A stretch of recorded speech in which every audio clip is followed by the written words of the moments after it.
Good evening, slimy fertilers. Once again, I woke up today to find that my news feeds and stuff were awash with news that once again the feminist religious types have jumped on to prove that there is a hideous amount of sexism, discrimination, etc., in British everyday life.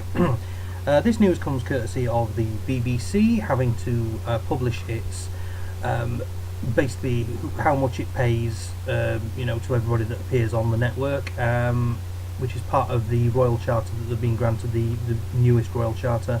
Basically, every year now, from now on, they're going to have to publish how much they've paid to who, just to basically show how much money is getting spent. Because for people who don't live in the UK, we have to pay a licence fee for the privilege of having the BBC. Many people, myself included, do not see why we should have to pay this, being as that, I personally, I very rarely watch anything on the BBC, so I'm really not sure why I should have to pay for the privilege of, maybe only watching one or two programmes on there per month, but we all have to pay to watch it, whether regardless or not. Otherwise they get nasty people to come round, knock on your door and stuff, although there are a lot of ways around that. But we're not going to go into that here. So the main furor of the minute seems to be that basically out of the people that are, the figures have been published on, there appears to be male presenters or male personalities on that work for the BBC are getting paid a lot more than the female personalities that appear on the BBC. Now, while the kind of point is here that there must be there's a gender wage gap, because obviously people are getting paid differently. What it doesn't take into account is that people are getting paid differently because they do different things. We're going to go into depth in that just right now. We'll have a look at a few news reports and stuff like that, and bits that have been published, and we'll see what's what. Okay, so the main focus of the majority of what I've seen talked about today is a focus on the alleged disparity between Gary Lineker and Clare Balding. The supposed disparity between them is basically what they're trying to spin this as is that Gary Lineker gets paid more because he has a penis, and Clare Balding gets paid less because she has a vagina. So I'm looking here at one of the numerous articles the Guardian has published today on this subject. Their coverage of this particular event has been quite intensive, but that wasn't unexpected. And as we can see here, this little bit here is about Gary Lineker versus Clare Balding, according to this particular blurb, which is taken from the report. Gary Lineker earns between £1.75 and £1.79 million per year, while Clare Balding is paid between £150,000 and £199,000. And it just provides the blurb here. Lineker, 56, a retired professional footballer, started his career with a broadcaster initially on BBC Radio 5 Live in the late 1990s, before taking over from Des Lynam as the BBC's anchorman for football coverage, including presenting Match of the Day. He also presents all major international football events for the corporation.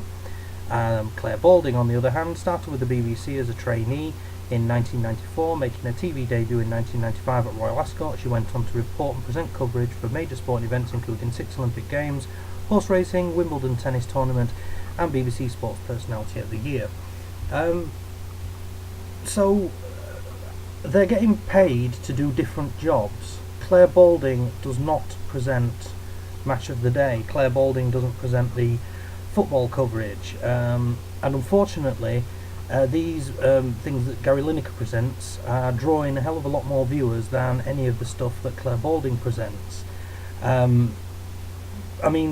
Match of the Day alone has quite a few ex-footballers, people like Alan Hansen, Jose Mourinho, stuff like that on their regular panellists, as well as people like Motti. These people can command high salaries because their talents would be well paid for elsewhere. The programmes that Clare Balding presents do not draw in as many viewers, and thus, you know, she gets paid proportionately. The BBC operates a pay scale system similar to most, you know, sort of public institutions. You know, the government's council, civil service, things like that operate on a pay system. Being as that length of service is also taken into account, Gary Lineker has been working for the BBC a hell of a lot longer than Clare Balding has, and he is, you know, he's much more high profile. So, as I said earlier, the reason why he's getting paid more is nothing to do with penis or vagina. It's to do with the fact that he draws in more viewers, he presents more high profile programs, and the fact that he does generally more work than what Clare Balding does. So just to carry on from this bit of the Guardian's article, it also mentions Derek Thompson, 350 to 399,000, and Gillian Telforth, 150,000 to 199,000. As you can see from the article here, it's basically, I'm not going to read through the bit, but Derek Thompson has played Charlie Fairhead in Casualty since 1986, and he's the highest paid actor on this list, whereas Julianne Telforth has played Kathy Beale in EastEnders, which incidentally is one of the BBC's most popular exported programmes since 1985. Now you might think, well, being as that she's been in more episodes than him, then obviously, you know, she should be getting paid more, and she's been there slightly longer than him. The problem here is that EastEnders is only 30-minute episodes, whereas every episode of Casualty is at least 45 minutes to an hour. Now, they're not in every scene, neither one of these characters is in every scene, and in the case of Julianne Telforth, her character is not in many episodes, whereas Charlie Fairhead is in just about all the episodes of Casualty ever made. So it's a little difficult to explain the disparity between this one, but when you work out, for example, you take, it says here she's played the character in more than 1,000 episodes, so 1,000 half-hour episodes, so that'll be 1,000 times 0.5, brings up a minimum of roughly 500 work hours, or, you know, 500 hours worth of work, whereas Charlie Fairhead, or Derek Thompson, has appeared in 700 hour-long episodes of Casualty, so 700 times 1 is 700. So he gets, you know, he has 200 more hours worth of work under his belt than what Julianne Telforth does. That's just a rough sort of back-of-the-envelope calculation. But again, Derek Thompson works more, so therefore he gets paid more. You know, don't know where to go with that. Plus the programs are different, they're different genres, so I think they're also made by different departments within the BBC as well. You know, and being as it's different departments, whereas Gary Lineker and Clare Balding both work for BBC Sport, it may very well be that Derek Thompson and Julianne Telforth work for, like, for example, I think Derek Thompson would work for, like, BBC Drama, whereas Julianne Telforth would more than likely work for, like, BBC Soap or whatever. I'm not quite sure what the departments are within the BBC, which is something I really should have looked at before I started doing this, but you know, you get my point. The next one is Nick Knowles, 300,000 to 349,000, or 349,999, basically 400,000, and Mel Giedroyc, 150,000 to 199,000. Knowles, 54, currently presents, I don't know why the ages are relevant, but he currently presents DIY SOS, which has been running since 1999, and the game show Who Dares Win, so he presents two different programmes in two different genres, one of which has been running for coming up to nearly 20 years. Giedroyc is most well known for a role at BBC, presenting the Great British Bake Off from 2010 to 2017 over 7 series before it was Channel 4, and she decided not to go with it. The 49-year-old presenter then presented Let It Shine, the reality talent show with, and then it cuts off there, but it's a reality talent show with children. So straight away, we can see here Nick Knowles has nearly 20 years of service with the BBC under his belt, presenting 2 programmes, and Mel Giedroyc presented a single programme for 7 years and has then switched to another programme which has only just started recently, so she has about 9-10 years of service under her belt. Don't see the problem. Again, all these programmes are different genres. DIY SOS is basically a kind of housing makeover gardening type show. Who Dares Wins is a game show. Great British Bake Off was a kind of reality game show, and Let It Shine is also a reality game show. So again, the disparity in pay grades is evident. I'm going to shift on to another section here, which is basically the start of the article. I've done this in cack-handed order. Hugh Edwards, 550,000 to 599,999, and Fiona Bruce, 350,000 to 399,999. So she gets paid the same as Nick Knowles. They're not going to mention that, are they? But Edwards, 55, joined the BBC as a trainee in 1984. He is the lead presenter for BBC News at 10, the corporation's flagship news broadcast. He also presents BBC coverage of state and international events such as the wedding of Prince William and Kate Middleton and the Queen's Diamond Jubilee. Fiona Bruce joined the BBC in 1989 as a research panorama. She climbed the ranks and has presented a number of flagship programmes including BBC News at 6, BBC News at 10, Crime Watch, Antiques Roadshow, and most recently Fake or Fortune. Again, we have another case of longer service. In the case of Hugh Edwards, he's also the presenter of the main presenter of the BBC's high-profile news programme. So is Fiona Bruce. She presents occasionally, but not as often as Hugh Edwards does, so she doesn't do the same amount of work on the programme. She presents for News at 6 and News at 6. She also presents Crime Watch, Antiques Roadshow, and Recently. So technically, Fiona Bruce is doing more programmes than him, but she's not as high a profile as what Hugh Edwards is. For example, the same thing happened with oh god, I forgot his name, the black presenter of News at 10. He was getting paid a hell of a lot more than a lot of the other people that presented it. Trevor Phillips? Can't remember, the black guy, we all know who he is, who's presenting News at 10. He used to get paid a hell of a lot more than white people, women, nobody moaned about that. Again, like I said there, she started as a researcher, so she started at the bottom basically, because being a researcher for a programme is quite a low bottom of the ladder, but she's worked at the job and climbed the ranks as a presenter. She's become a presenter for News at 6, which wasn't, when it says presenter, she wasn't the main presenter. I do actually remember her being a presenter on there. And the thing about the BBC is that they offer basically what they call a tenure.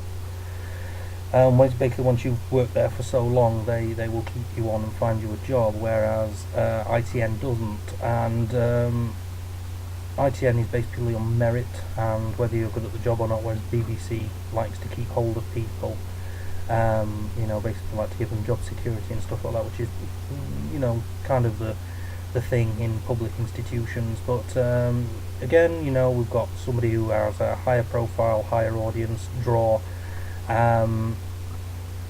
so the pay disparity is quite easily explainable. And then we've got here John Humphreys, 600,000 to 650,000, and Michelle Hussein, 200 to 250,000. Humphrey is age 73, joined the BBC in 1966. From 81 to 87, he was the main presenter of the 9 o'clock news. Since 1987, he's been the presenter of Radio 4, Radio 4's Today programme, and since 2003, he's been the host of BBC Two quiz show Mastermind, as well as, what they don't mention is, he is the main presenter of any kind of political stuff that's on the BBC as well. They failed to mention that. But Hussein, born in 1973, no idea why they need to mention that. Joined the BBC in 1998 as a junior producer, which is still a low-level position, but it's higher than researcher. She is also a presenter on the BBC Today programme, as well as BBC World News, BBC Weekend News, and of other Today presenters, Nick Robinson earns 250. So basically, they're not only comparing her to John Humphreys, they're also comparing her to people like Nick Robinson, who is one of the main political correspondents on the BBC News. He earns his wages. Other two people I've never heard of, but I've never heard of Justin Webb. Sarah Montague, never heard of her. She doesn't earn enough to feature on the list. So again, we have a thing here. We have a guy who's worked for the BBC since 1966. So we're talking what? 68696. Looking for a guy who's got nearly 60 years experience working for the BBC, and they're going to moan about that he gets paid more than somebody who has barely 20 years experience. Not even going to go any further with that one. So the final bit on this this one is Matt Baker and Alex Jones. Matt Baker gets 450,000 to 499,000. Bear in mind they don't get paid this much. They get paid between that, so they might get 450, they might get 499. You know, Alex Jones gets 400 to 449. So there's about 50 grand difference between the two. Baker, 39, has been with the BBC since 2000 when he joined the presenting team on Blue Peter. Since 2009 he's been a presenter on Country File alongside Clare Balding, I might add, and since 2011 has presented The One Show alongside Alex Jones. Jones has been presenting The One Show since 2010. 2015 she presented the daytime series Close Calls on Camera for BBC One. 2006 she began co-hosting BBC series Shot Well for Less alongside Steph Govan. So again, comparing apples to oranges. Matt Baker's been there longer. He's worked for, well, he's been a presenter for Blue Peter, and he's been a presenter on Country File, and for the past 7 years he's been presenting The One Show alongside Alex Jones. Alex Jones has been presenting The One Show longer, but she doesn't have the same amount of work experience under her belt. She's up against a guy who has 20 years experience nearly, whereas she only has about 10 years experience. So, like I say, length of service counts for a lot. So the entire thing at this point is basically just down to people moaning about the length of people's experiences and stuff like that, which you know, you can't, you do, once you've been there for a company for so long, they do pay you more because you you know, they want to keep you there. You know, they want to keep you there and stop you from going off somewhere else, because obviously they need talent, and they can't just you know, they can't keep changing the people out. If viewers enjoy seeing certain people presenting programs, or get used to certain people presenting programs, they don't like change. So, you know, when you know, some of these women that supposedly get paid less than the men, although as we've seen with some of them get paid same as or more than some of the men that work there. So to say that this is a massive gender disparity and then compare apples to oranges in order to try and find that is bullshit. So anyways, that's the well, that's this video over and done with. Thank you for watching. Please like the video, subscribe to me, follow me on Twitter, and if you like my stuff, you can donate to me on PayPal at the card on the screen. So thank you for watching, and you have a great day.